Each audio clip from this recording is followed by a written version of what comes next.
디나미카 설치 방법에 대해서 설명을 드리도록 하겠습니다. 디나미카는 일반적인 컴퓨터 본체 시스템과 그리고 이제 센서 박스라고 하는 이 신호 변환 시스템, 그리고 신호를 받아들이는 일렉트로드, 그리고 케이블로 구성이 되어 있습니다. 컴퓨터에 연결을 시킬 때는 일반적인 키보드, 마우스, 그리고 프린터, 그리고 모니터, 일반적인 이제 컴퓨터 연결 방법이 되겠죠. 그리고 디나미카에서 연결이 되는 센서 박스에서는 시리얼 케이블과 USB 이 두 가지의 통신 방법을 통해서 컴퓨터하고 연결이 됩니다. 시리얼은 컴퓨터의 종류에 따라서 위치가 좀 다를 수도 있지만 일반적으로 RS232 포트가 내장되어 있는 PC가 제공이 되고, 그쪽 부분에 RS232 단자를 연결을 시켜주시면 되고요. USB도 포트 상관없이 연결을 시켜주시면 됩니다. 케이블은 일렉트로드와 그라운드 두 가지 종류가 있는데, 일렉트로드는 손목에서 EKG 신호를 받을 때 사용하는 케이블 시그널입니다. 그래서 센서 박스를 정면에서 봤을 때 좌측에 있는 단자가 일렉트로드, 우측에 있는 단자는 그라운드, 일종의 접지 단자라고 볼 수 있습니다. 일렉트로드는 양쪽 손목에 위치를 하는 그 집게와 그다음에 케이블을 연결을 시키는 단자이고, 그라운드는 발목에 연결되는 케이블을 연결을 시키는 단자입니다.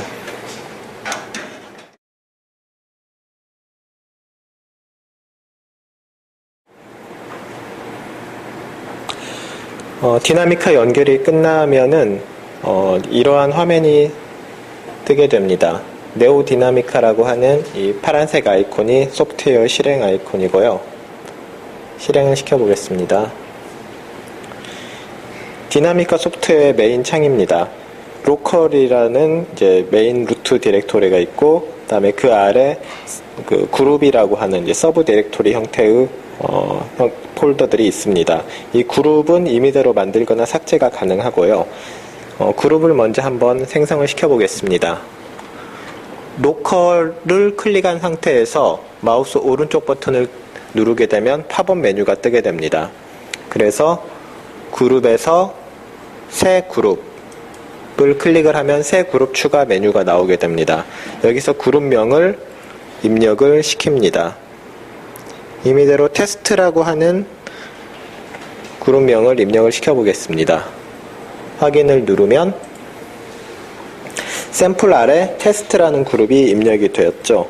이 환자를 등록을 시키기 위해서는 등록을 하고자 하는 그룹을 클릭을 하면은 이렇게 노란색으로 바뀌게 됩니다. 그래서 등록을 하고자 하는 그룹을 선택을 한 후에 다시 마우스 오른쪽 버튼 누르면 그룹 아래에 환자라고 하는 메뉴가 있습니다. 환자에서 새 환자를 클릭을 하면은 환자 등록 메뉴가 뜹니다. 여기에서는 성명, 생년월일, 성별 이 세 가지를 입력을 시켜주시면 됩니다. 성명은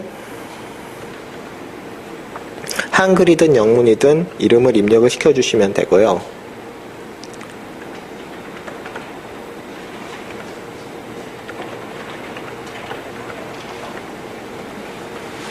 생년월일은 연, 월, 일을 다시로 구분해서 입력을 시켜주십니다. 1999년 1월 1일 이렇게 연과 월과 일을 빼기 표시로 입력을 시켜주시고요. 그리고 남자, 여자를 선택해서 확인을 시켜줍니다. 그러면은 이제 환자가 등록이 되었죠. 위의 메뉴에서 진단 시작부터 호흡부까지 8개의 버튼이 있는데, 진단 시작은 측정을 하기 위한 버튼이고, 종합 분석부터 신체 활성도까지 6개 버튼은 측정한 결과에 대한 분석된 화면을 보는 버튼입니다. 그리고 호흡법은 디나미카의 일종의 치료 프로그램의 기능이 담긴 소프트웨어입니다. 진단 시작 버튼을 눌러보도록 하겠습니다. 생체 신호 측정이라고 하는 창이 떠 있는데요. 이거는 신호를 전달을 받기 위한 그런 창이고, 옆에 보시면은 이 전극부터 닫기까지 이 버튼으로 동작이 제어가 되게 됩니다. 디나미카는 3개의 전극으로 구성이 되어 있습니다. 양쪽 손목에 연결되는 전극과 발목에 연결되는 전극, 이렇게 구성이 되어 있는데요. 발목에 연결이 되는 전극은 케이블 형태가 일자로 되어 있는 이런 케이블을 사용을 하게 됩니다. 손목은 Y자 형태의 케이블이 사용이 됩니다. 발목에 연결되는 전극은 오른쪽 발목 복숭아뼈 위에 부착을 하게 됩니다. 양쪽 손목은 오른쪽과 왼쪽을 구분을 해서 이 전극의 금속 센서 부분이 환자의 맥이 뛰는 곳에 위치를 시켜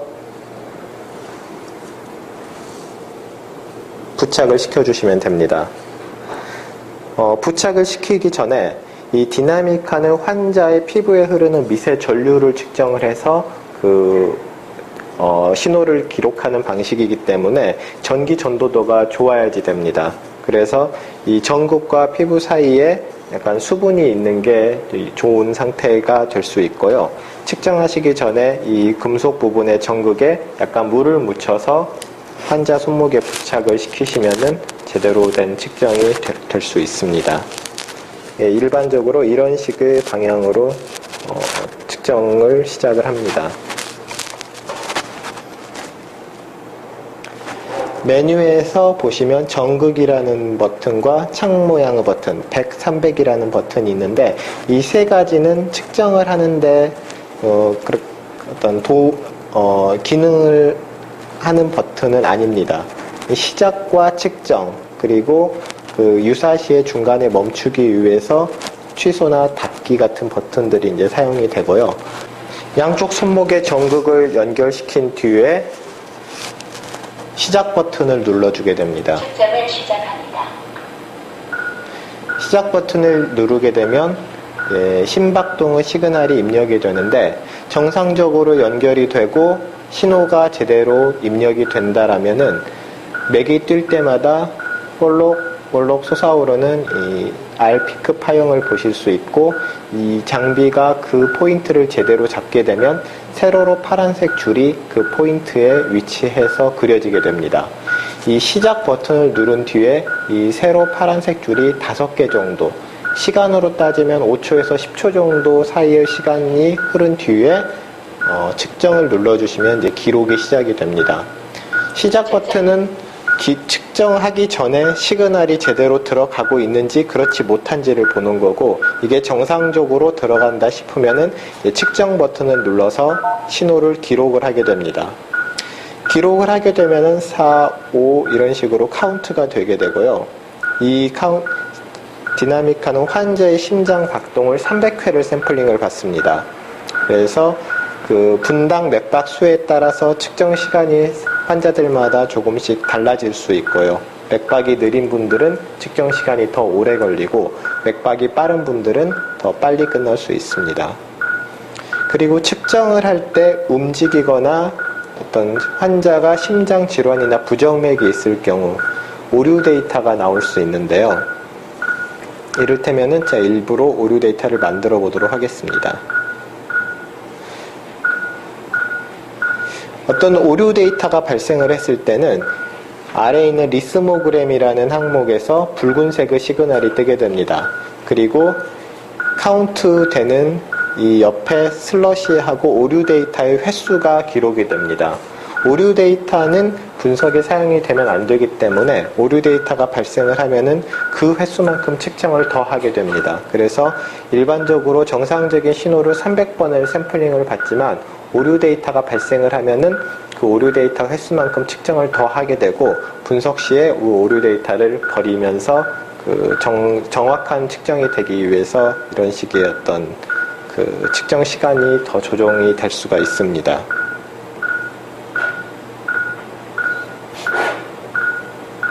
측정을 할 때는 일반적인 주의사항이긴 하지만은 저처럼 이렇게 말을 한다든지 움직인다든지 혹은 커피를 마신다든지 담배를 피운다든지 이건 아주 숨이 가쁜 상태에서 측정을 한다든지 이렇게 평소의 심장 박동 상태와 다른 어떤 형태를 유지한 상태에서 측정을 하게 되면 측정 결과가 달라질 수 있기 때문에 그런 것들을 최대한 배제하고 평소의 심장 박동 상태를 유지를 시켜주시는 게 바람직합니다.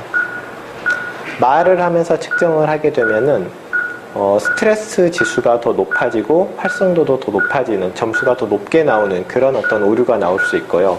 반대로 커피나 담배 이런 것들을 드신 후에 측정을 하게 되면 자기 어떤 몸 상태보다 측정 결과가 더 나쁘게 나오는 경우가 있습니다. 또 측정할 때 주무시는 분들도 잠을 자게 되면 몸의 기능 상태들이 일반적으로 떨어지게 되는데, 그래서 자기의 어떤 몸 상태보다 수치가 더 낮게 나오는 그런 오류가 나올 수 있습니다.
측정이 끝나면은 자동으로 시그널이 멈추게 되고 저장할까요? 라는 창이 뜨게 됩니다.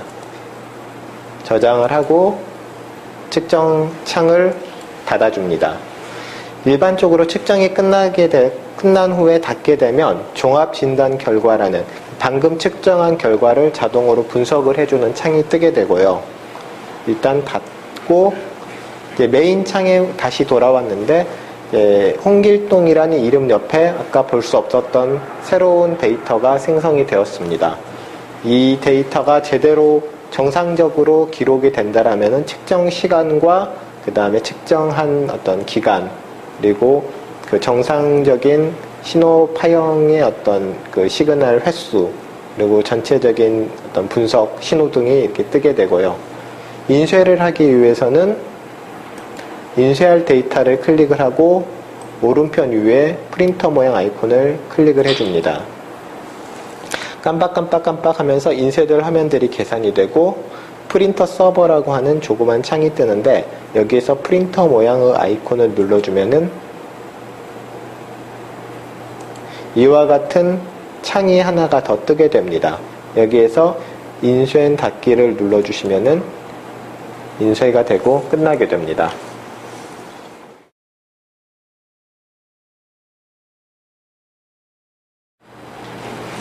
디나미카의 리딩 방법에 대해서 설명을 드리도록 하겠습니다. 디나미카의 데이터를 보는 방법은 먼저 환자 데이터를 클릭을 하게 되면 기록된 데이터가 있다면 오른편에 이제 환자의 데이터가 나오게 되고요. 그 보고자 하는 데이터를 클릭한 상태에서 종합 분석부터 신체 활성도까지 이 6개의 버튼이 환자의 결과를 보는 버튼입니다. 홍길동 환자의 데이터를 보도록 하겠습니다. 홍길동을 클릭을 했을 때 6번의 측정 결과가 있네요. 가장 마지막에 6번째 데이터를 보겠습니다. 먼저 종합 분석으로 들어가서 전체적인 환자의 결과를 보게 됩니다. 1회부터 300회까지 뛴 환자의 맥파가 제일 윗편에 나오게 되고요. 이 아래 리스모그램이라고 하는 것은 이 위에 있는 이 맥파 시그널을 한눈에 볼 수 있게끔 압축을 시켜 놓은 형태입니다. 회색으로 나타나는 것은 정상적으로 측정이 된 데이터를 의미를 하고, 붉은색은 오류 데이터인데 환자가 측정을 할 때 움직이거나 말을 하거나 혹은 심장 질환이나 부정맥이 있는 등 여러 가지 이유로 인해서 오류 데이터가 발생을 했을 때 이렇게 붉은색으로 표시가 됩니다.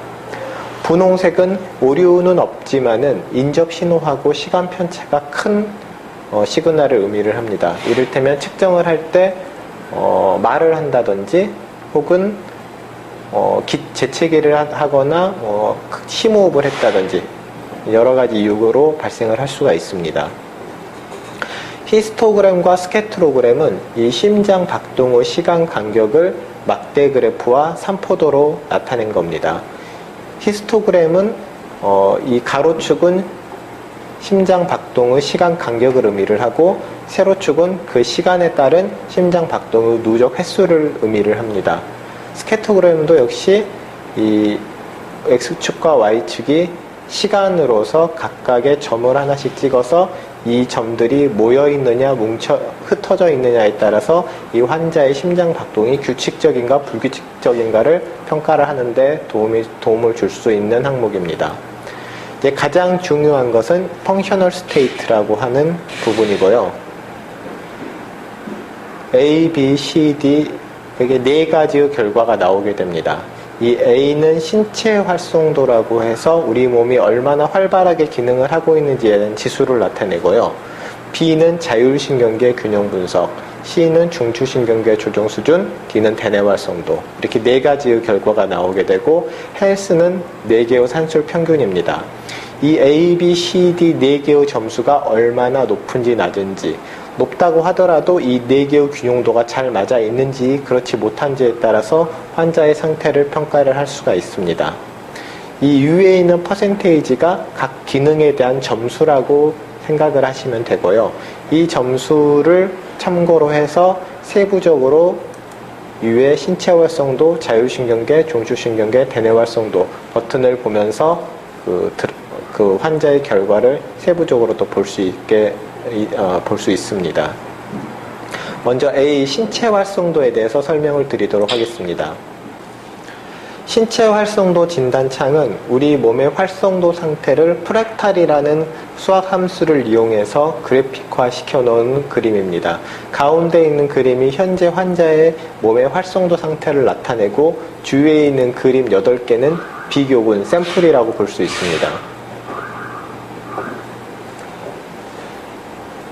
왼편에 있는 그림은 활성도가 높은 상태일 때, 그리고 오른편으로 갈수록 활성도가 낮은 상태를 의미를 하게 됩니다. 이 그림이 어떤 상태에 있느냐에 따라서 환자의 신체 활성도가 어느 단계인가를 결정을 할 수 있고, 보통 10대는 65에서 100% 정도 사이의 수치를 보이고, 세 번째 그램은 20대, 네 번째 그램은 30, 40대, 그리고 다섯 번째 그램은 50대, 여섯 번째 20에서 30%는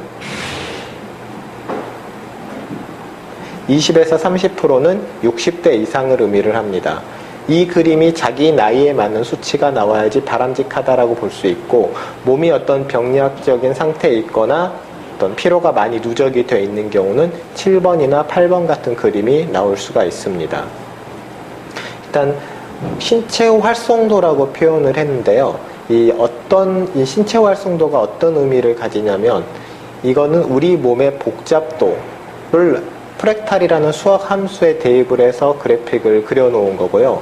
어떤 복잡도냐면 외부나 내부의 자극이나 환경 변화가 있을 때 우리 몸이 그 자극이나 그 환경 변화에 대해서 얼마나 민감하고 복잡하게 반응하는지에 대한 그 반응 복잡도를 나타냅니다. 그래서 이쪽으로 간다라는 거는 그 반응의 복잡도가 증가를 하는 상태이고, 그 외부 환경에 쉽게 잘 적응을 하고 있는 상태라는 걸 의미를 하고, 오른편에 있는 이 까만색의 그림은 반응에 대한 복잡도가 낮다라는 의미고, 외부 환경에 변화가 있었을 때 몸이 쉽게 대처를 하지 못하는 상태라는 걸 의미를 합니다. 즉, 외부 환경에 대한 적응력이라는 말을 쓰기도 하고, 다른 말로 면역성이라는 말로 표현을 할 수가 있겠죠. 이 신체 활성도 상태가 자기 나이의 상태보다 떨어지게 되는 가장 큰 이유는 어떤 질병에 걸려 있거나 몸에 피로가 많이 누적이 돼 있는 경우라고 이제 볼 수 있고요. 반대로 자기 나이 때보다 지나치게 높게 나타나시는 분도 계신데, 다른 예를 한번 봐보겠습니다. 이분은 연세가 60세입니다. 60세면 신체 활성도는 20에서 30% 정도의 사이의 값을 가져야지 되는데 마치 30, 40대처럼 이렇게 높게 나타났죠. 물론 건강해서 아주 몸이 건강한 상태에서도 이런 60대라고 할지라도 30, 40대의 신체 활성도가 나타나는 경우가 있기는 하지만 그런 경우보다는 일반적으로 제가 이제 신체 활성도는 외부 환경에 대한 우리 몸의 반응의 복잡도라고 말씀을 드렸는데 한마디로 반응을 하지 말아도 되는 사소한 자극에 대해서 너무 과민하게 반응하는 과민 반응 증상이 있었을 때 신체 활성도가 자기 나이 때보다 지나치게 높게 나타나는 경향이 있습니다.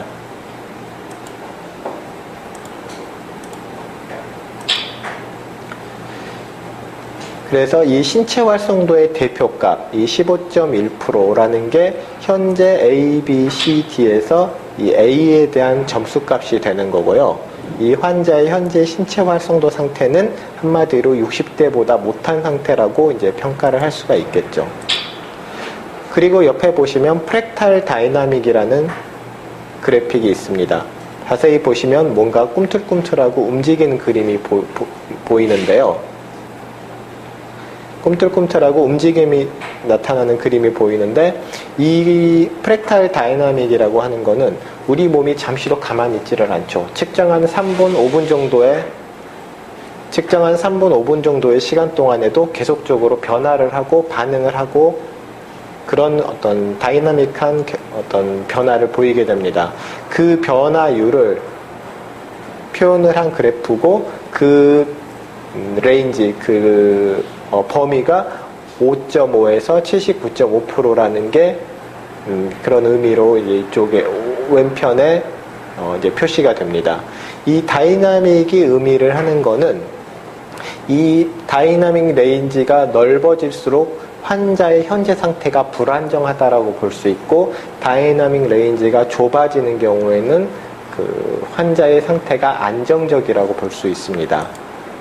다른 샘플을 본다면은 자, 이분 역시 까맣습니다. 뭔가 안 좋은 상태라고 볼 수 있죠. 그런데 움직임이 4.9에서 8.3 그래서 이 0에서 10% 이 사이를 벗어나지 못하고 있습니다. 프랙탈 다이나믹의 움직임이 거의 없는 것을 보실 수 있는데요. 이렇게 현재 수치가 낮은데 움직임이 없다라고 하는 거는 이 저하 상태가 만성적으로 고착화된 만성적인 저하 상태라고 볼 수가 있고요. 똑같이 까만색이지만 이렇게 어느 정도 움직임이 활발하게 일어나는 경우에는 이 저하 상태가 일시적이라는 의미로 해석을 할 수 있습니다. 이런 상태는 치료에 대한 반응도 더디고 치료 기간도 오래 잡아야지 그 치료를 기대를 할 수가 있지만은 이렇게 범위가 넓고 움직임이 활발한 그런 환자분들은 지금 현재 수치가 낮더라도 단기간의 치료로도 쉽게 회복이 될 가능성이 높은 일시적인 저하 상태의 환자라고 평가를 할 수가 있습니다.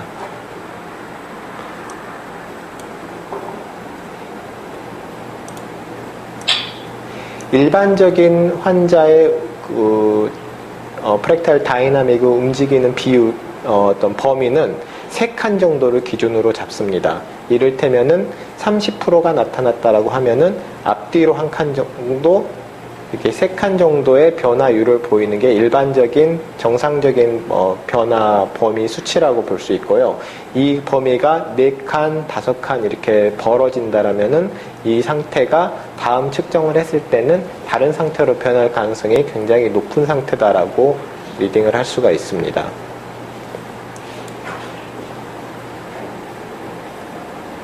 다음은 자율신경계에 대해서 B 부분. 여기서는 20%의 수치가 나왔는데요. 이 B가 자율신경계 균형 분석에 대한 항목입니다. 이 자율신경계 균형 분석은 교감과 부교감의 균형도가 어느 정도인가를 평가를 하는 기준이 될 수 있고요. 일단 여기에서는 B1, B2, 그리고 HF, LF, VLF라는 이 파이 모양의 원, 그리고 이 오토 코릴레이션 포트레이트라는 이 공이 이제 중점이 돼서 설명이 됩니다. 각 항목에는 B1, B2, 중추신경계에는 C1, C2, 대뇌 활성도에는 D1, D2 이렇게 수치가 다 두 개씩 있고요. B1, C1, D1은 현재 환자의 BCD, 현재 환자의 BCD 상태값을 나타내게 됩니다.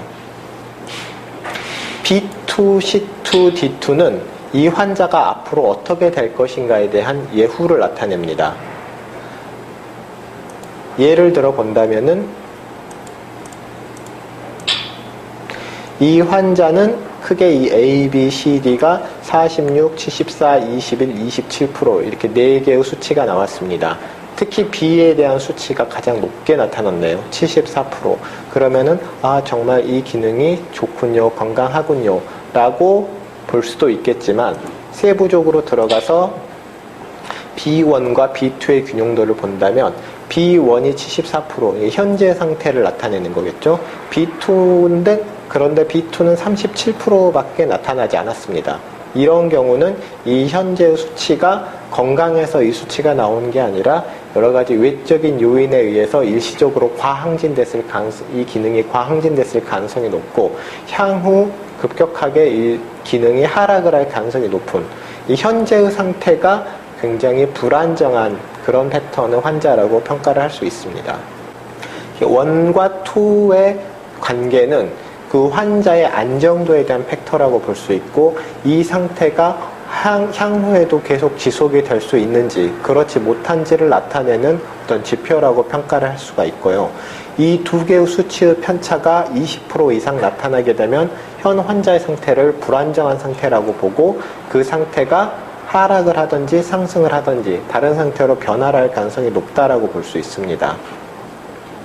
반대로 1은 낮고 2가 높은 경우에는 지금 현재는 수치가 낮지만 향후 이 기능이 회복이 될 가능성이 높다라는 것을 의미를 합니다. 이 아래에 있는 HF, LF, VLF는 심장 박동의 주파수 스펙트럼의 비율을 의미를 합니다. HF는 하이 프리퀀시, LF는 로우 프리퀀시, 그리고 VLF는 베리 로우 프리퀀시의 약자로서 심장 박동을 고주파와 저주파, 극저주파의 그 어떤 비율로 이렇게 분석을 시켜 놓은 거고요.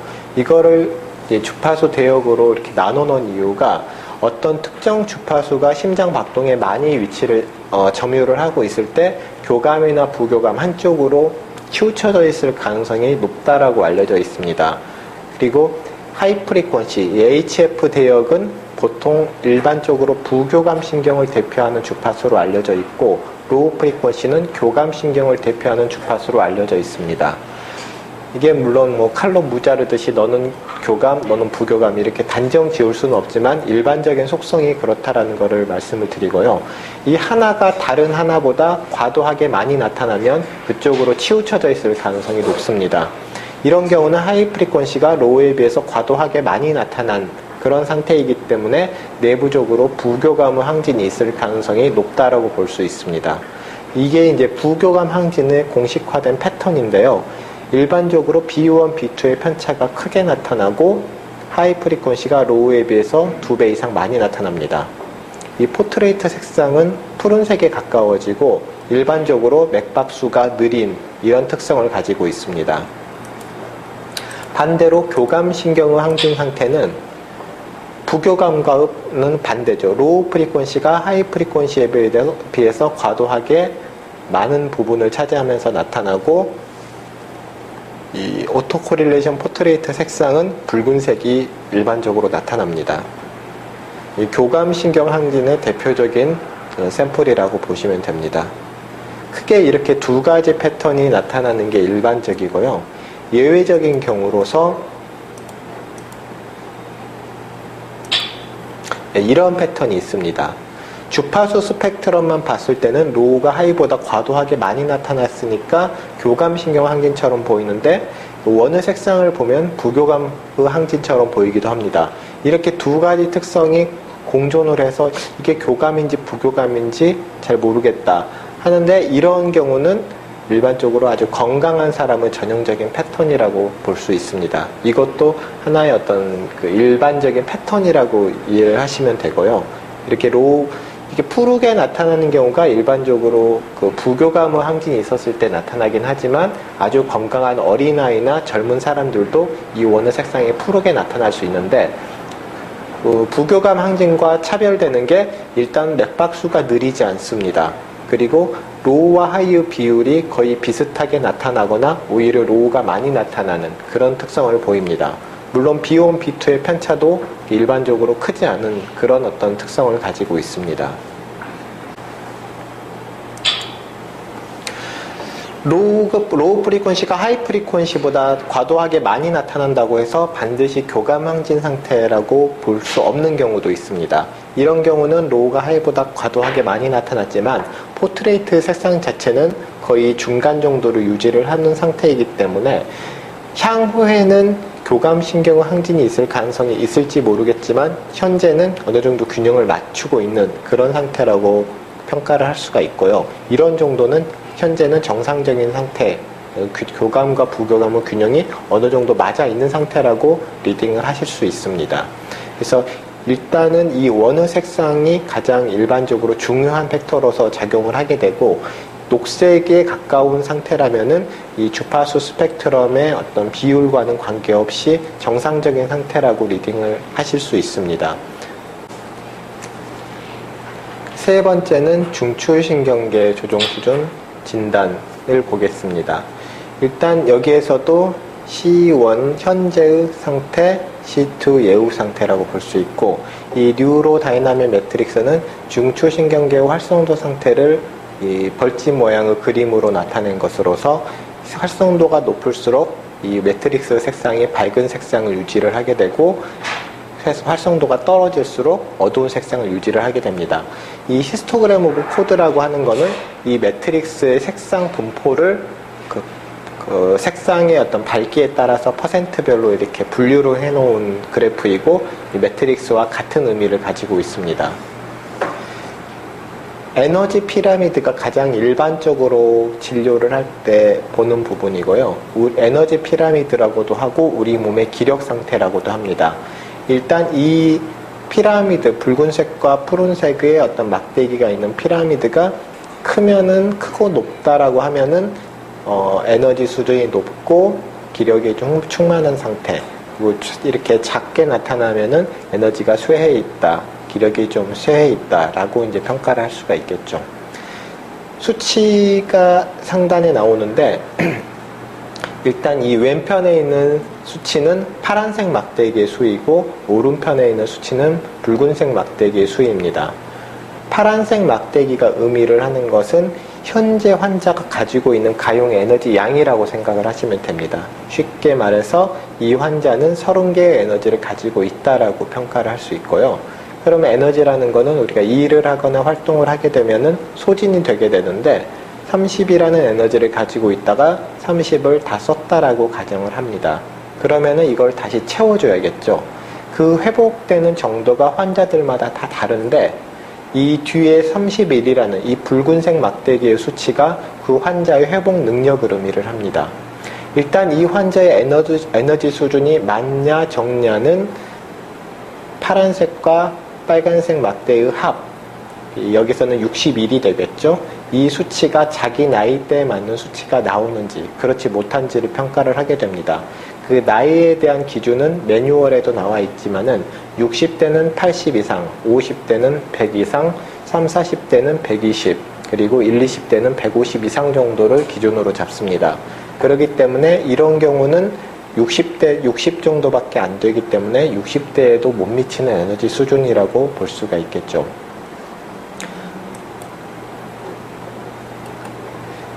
그리고 이 두 개의 비율도 이 전체의 하부 양에 못지않게 중요한 팩터로서 작용을 합니다. 30과 31의 비율은 거의 1에 가깝죠. 그래서 에너지의 소비가 됐을 때 바로 그만큼을 회복을 시켜줄 수 있는 그런 의미라고 해석을 할 수가 있고요. 크게 예를 들어서 어떤 사람은 파란색이 75, 붉은색이 75인 사람이 있고 어떤 사람은 파란색은 100인데 붉은색이 50인 사람이 있다라고 가정을 합니다. 75, 75인 사람은 둘이 합쳐서도 150이 되겠죠? 100이 100이고 50인 사람도 둘이 합쳐서 150이 될 수 있고요. 둘 다 에너지 양은 150으로서 20대에 해당하는 아주 높은 에너지 수준이라고 볼 수 있지만은 75인 사람은 75인 에너지를 가지고 있다가 소진을 했을 때 75를 채워줄 수 있는 이 두 개의 비율이 1.0이 되겠죠. 에너지의 소비와 회복 간의 관계가 원활하게 잘 이루어지는 경우라고 볼 수 있고, 파란색은 50인데 파란색은 100인데 붉은색은 50인 경우, 얼핏 보면 에너지 수준이 높아 보이지만 100이라는 에너지를 가지고 있을 때 100을 썼을 때 50밖에 못 채워주는, 그 나머지 50을 채워주기 위해서는 더 오랫동안 치료를 받아야 된다든지 휴식을 취해야 된다든지 그만큼 환자의 회복 능력이 저하되어 있는 그런 상태를 나타냅니다. 이 양이 아무리 많다고 하더라도 이 두 개의 비율이 60% 밑으로 떨어지면 환자의 회복 능력이 저하되어 있는 상태라고 평가를 할 수가 있습니다.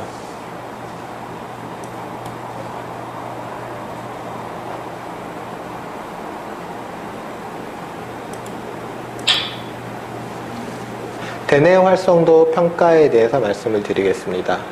대뇌 활성도에서도 역시 D1과 D2, 현재의 활성도와 앞으로 어떻게 될 것인가에 대한 예후 상태가 나타나고, 보시면 뇌 모양의 그림이 8개가 있습니다. 어떤 사람은 전체적으로 밝은 색상의 패턴이 나타나시는 분도 있고, 어떤 사람은 전체적으로 어두운 패턴의 색상이 나타나시는 분도 있고, 어떤 사람은 이렇게 붉은색과 푸른색이 공존을 하는 알록달록한 색상이 나타나는 경우도 있습니다. 일단 대뇌 활성도는 대뇌의 활성도와 심리적인 안정 상태, 스트레스, 이 세 가지 정도를 보는 그런 창이고요. 일단 이 사람이 스트레스 정도가 많냐 적냐는 이 색상의 편차로 크게 구분이 될 수 있습니다. 이 환자는 현재 36%의 대뇌 활성도를 가지고 있는데 이런 정도의 색상 편차를 보이고 있습니다. 다른 샘플을 하나 봐보겠습니다.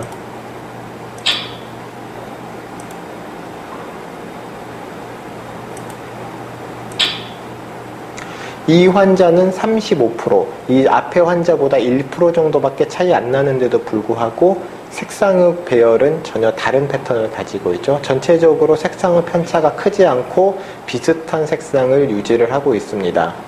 이 환자와 이 환자를 비교를 한다면 일단 활성도는 이 색상의 편차가 크지만 전체적으로 밝은 부분이 더 많이 있는 이분이 더 높은 상태라고 볼 수 있습니다. 둘이 공부를 하면 이 사람이 더 잘할 수 있다는 거죠. 반대로 안정도는 이 사람이 더 높습니다. 안정도라고 하면 어떤 심리적인 안정도, 마음이 편안하다 그런 정도로 해석을 할 수가 있겠죠. 심리적인 안정도는 이 사람이 더 높고, 스트레스에 대한 지수는 이 사람이 더 높습니다. 이 사람은 앞에서 이 전 사람보다 스트레스를 더 많이 받고 있다라고 혼자 느끼는 정도, 스트레스를 많이 받고 있는 그런 패턴이라고 볼 수가 있습니다. 스트레스라고 하는 패턴이 있는데요. 얼핏 보면 굉장히 밝아 보입니다. 밝아 보이는데 군데군데 이렇게 검은색이나 붉은색의 점이 있죠. 이렇게 색상의 편차가 붉은색과 푸른색이 이렇게 극명하게 갈리는 경우 일반적으로 스트레스 상태가 아주 심한 경우라고 평가를 하게 됩니다. 또 특이한 경우로는 이렇게 알록달록하게 나타나시는 분들 중에서는 현재 두통이라든지 통증을 가지고 있는 분들이 이렇게 색상의 편차가 극명하게 크게 나타나는 경우도 있습니다.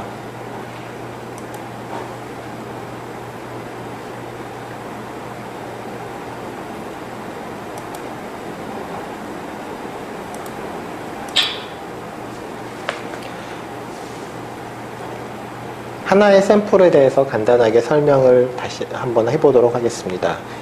일단은 1회부터 300개까지 뛴 환자의 맥박을 전체적으로 보고 리스모그램에서 정상적인 데이터, 비정상적인 데이터의 유무를 평가를 하게 됩니다. 여기는 없다라고 볼 수 있죠. 그리고 펑셔널 스테이트는 각각 A, B, C, D 4개의 점수가 상당히 편차가 큰 어떤 그래프를 보이고 있네요. 그리고 A, B가 상대적으로 C, D보다는 높은 어떤 수치를 보이고 있습니다. 신체 활성도에서는 60대인데도 불구하고 30, 40대의 높은 상태를 보이고 있습니다. 이분이 만약에 A, B, C, D 4개의 수치가 골고루 30, 40% 정도가 나타났다고 하면은 건강한 상태에서 신체 활성도가 높다, 아주 건강한 상태다, 바람직하다라고 평가를 할 수 있겠지만, 이렇게 각각의 편차가 크다라고 하는 거는 이렇게 특정 부분이 일시적으로 높거나 낮으면 어떤 특정 기능에 일시적인 항진이나 저하 증상이 있을 가능성이 높다라고 볼 수 있고, 그렇게 되면은 다른 기능들이 자기 어떤 나이 상태에 비해서 좀 지나치게 높거나 낮게 나타나는 그런 왜곡 현상을 보일 수 있습니다.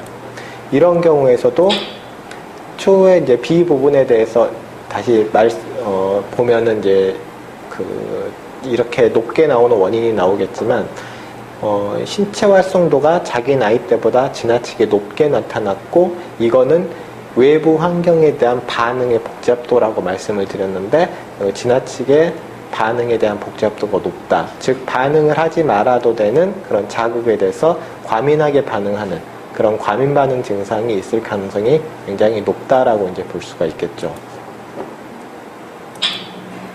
자율신경계에서 보면은 아까 부교감 신경의 항진 상태에 있던 분들이 하이 프리퀀시가 로우 프리퀀시보다 과도하게 높게 나타나고, B1, B2의 편차가 크게 나타나고 맥박수가 낮게 나타나는 이런 특징을 보인다라고 말씀을 드렸습니다. 그래서 이 환자의 자율신경계 균형 분석을 보면 부교감 항진 증상, 즉 신체적으로도 좀 디프레스, 처지고 느려지고 심리적으로 좀 디프레스, 우울증 이런 증상을 수반을 할 가능성이 굉장히 높다라고 이제 볼 수가 있겠죠. 중추신경계 쪽에서 에너지 피라미드는 전체적으로 수치에 약간 어떤 편차가 있기는 하지만 전체적으로 양도 크게 떨어지지 않고 비율도 65% 정도면은 이렇게 많이 비대칭적이지는 않다라고 이제 평가를 하고, 이 정도는 정상이라고 볼 수 있죠. 대뇌 활성도도 좀 전체적으로 색상이 어둡기는 하지만 60대인 거를 감안하면 안정적인 어떤 상태를 보이고 있다라고 볼 수 있습니다. 그 환자에 따른 기준은 신체 활성도하고 같은 자율신경계, 중추신경계, 대뇌 활성도의 기준 점수는 신체 활성도의 기준 점수와 같은 점수를 적용을 합니다. 무슨 의미냐면 1, 2번 그림은 10대, 3번 그림은 20대, 3, 40대, 50대, 60대 이상이라고 말씀을 드렸는데, 60대는 20에서 30%가 기준 수치입니다. 나머지 B, C, D, 자율신경계, 중추신경계, 대뇌 활성도도 공이 20% 이상만 넘으면 정상적인 상태다라고 이제 평가를 할 수가 있죠. 그런데 이렇게 울퉁불퉁하게 나오면서 평균이 40%가 나오는 것보다 4개가 골고루 비슷하게 나타나면서 20%나 30%가 나오는 게 훨씬 안정적이고 바람직한 상태라고 볼 수 있습니다. 그래서 단순히 수치가 높다라고 다 좋은 것은 아니고, 이렇게 편차가 심하고 울퉁불퉁한 경우에는 이 환자의 상태가 쉽게 잘 변할 가능성이 높고, 환자가 그로 인해서 굉장히 힘든 그런 상태의 어떤 증상을 호소할 가능성이 높습니다. 특히 이렇게 편차가 큰 경우에 한마디로 이렇게 공중에 붕 떠 있다가 갑자기 어떤 한 상태로 이렇게 탁 추락을 하는 그런 상태가 계속적으로 반복이 될 수 있기 때문에 오히려 항상성적인 면에서는 좀 많이 안 좋은 그런 어떤 패턴이라고 볼 수 있죠. 이렇게 두 개가 이렇게 높고 낮고가 극명하게 이렇게 편차가 크게 나타나는 것보다는 두 개가 비록 낮지만은 비슷하게 나타나는 게 훨씬 환자의 어떤 상태에서는 안정적이고 바람직한 상태라고 평가를 할 수가 있습니다. 그래서 이런 경우가 오히려 수치가 낮은 것보다 더 환자를 더 괴롭게 하는 그런 어떤 요인이 될 수도 있습니다.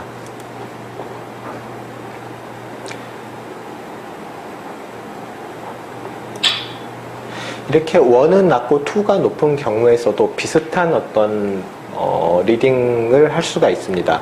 물론 현재가 낮고 앞으로 높아지면 좋은 게 아니냐라고 말을 할 수도 있겠지만, 이것도 역시 환자의 몸 상태가 자꾸 현재 상태를 유지를 하지 못하고 자주 변할 수 있을 가능성이 있다라는 그런 의미이기 때문에 그 환자의 어떤 안정도 면에서는 그렇게 바람직하다라고 보기는 어렵습니다. 물론 이게 높아진 다음에 그 상태를 계속 유지를 하는 상태가 이루어진다라면 바람직하다라고 볼 수는 있겠죠.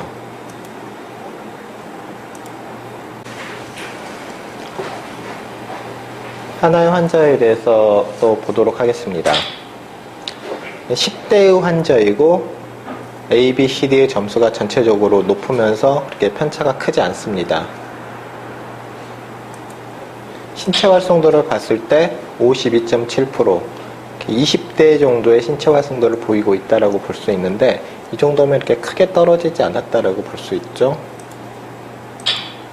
자율신경계에서도 로우가 하이보다 과도하게 많이 나타나기는 했지만 원호 색상이 푸르게 나타난 상태이기 때문에 이거는 건강한 사람의 일반적인 패턴이라고 볼 수 있습니다. 중추신경계에서는 에너지 피라미드의 비율이 높이도 전체적으로 양도 많고 비율도 잘 맞아 있는 이런 상태를 보이고 있고요. 대뇌 활성도는 뭔가 좀 특이한 패턴이 나타났는데, 전체적으로 푸르게 보이기는 하지만 군데군데 이렇게 붉은색이나 검은색 점이 있습니다. 이거는 활성도는 굉장히 높은데 상대적으로 스트레스를 많이 받았을 때 나타내는 어떤 패턴이라고 볼 수 있고요. 이렇게 그 색상의 편차가 극명하게 많이 나타나는 패턴은 일반적으로 스트레스가 아주 심한 경우라고 이제 평가를 할 수 있습니다. 옆에 보시면 조그마한 수치들이 있는데, 이 수치는 시간에 따른 대뇌 활성도 변화율을 나타낸다라고 보시면 되고요. 가장 큰 수치와 가장 작은 수치와의 편차가 크면 클수록 심리적 불안정성이 높다라고 볼 수 있습니다. 여기서는 가장 작은 수치가 0.57, 가장 큰 수치가 0.63, 한 0.06 정도의 어떤 그 편차를 보이는데, 퍼센테이지로 따지면 한 10% 정도라고 볼 수 있겠죠. 이 수치의 편차가 20% 이상 넘어가게 되면 환자의 심리적 불안정성이 높다라고 볼 수 있습니다. 그래서 이 환자에 대해서 전체적인 평가를 하자면은 신체 활성도와 자율신경계와 중추신경계, 이 나머지 기능들은 전체적으로 좋은 어떤 정상적인 상태를 보이고 있지만, 대뇌 활성도에서는 스트레스에 대한 부분들이 상당히 크게 작용을 하고 있다라고 볼 수 있고, 이런 것들이 일반적으로 10대의 어떤 수험생들한테 많이 나타나는 패턴 중에 하나라고 볼 수 있습니다. 신체적이나 다른 기능들은 전체적으로 건강하게 잘 기능을 하고 있는데, 상대적으로 어떤 공부에 대한 압박감 때문에 심리적인 그런 상태에서 스트레스가 심하게 나타나는 이런 어떤 경우라고 볼 수 있습니다. 이렇게 간단하게 이제 몇 가지 그 결과에 대해서 리딩을 했고요. 환자의 어떤 상태를 평가를 할 때 가장 중요한 것은 이 A, B, C, D 4개의 수치가 얼마나 높은지, 자기 나이대에 맞는 수치가 나오는지, 그리고 그렇다고 하더라도 4개의 균형도가 얼마나 잘 맞아 있는지, 그리고 세부적으로 들어가서 자율신경계, 중추신경계, 대뇌 활성도, 각각의 수치의 높낮이, 편차, 그리고 색상의 편차, 이런 것들을 종합적으로 분석해서 환자의 리딩, 어떤 상태를 평가를 하는데 도움이 될 수가 있습니다. 이상으로 마치도록 하겠습니다.